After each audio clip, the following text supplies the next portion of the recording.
શિક્ષા એટલે ગુરુ વચન પ્રમાણે હાલવું, ગુરુના શબ્દે હાલવું.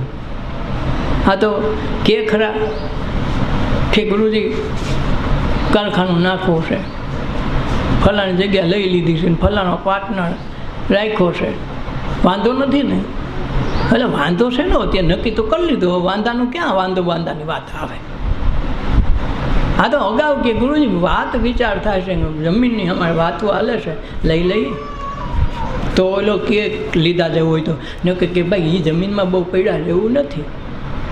આ તો કમ્પ્લીટ થયા પછી કે તો પછી તો હું ગુરુને સહી કરવાની રહીએ, ઓલા અધિકારીને જ સહી કરી દઈએ, એવું નથી.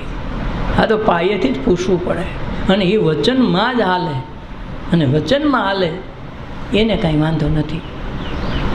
એટલે વચન વિવેકી જે નરને નારી પાનબાઈ એને બ્રહ્માદિક લાગે, પણ એને પાયે બ્રહ્માજી પોતે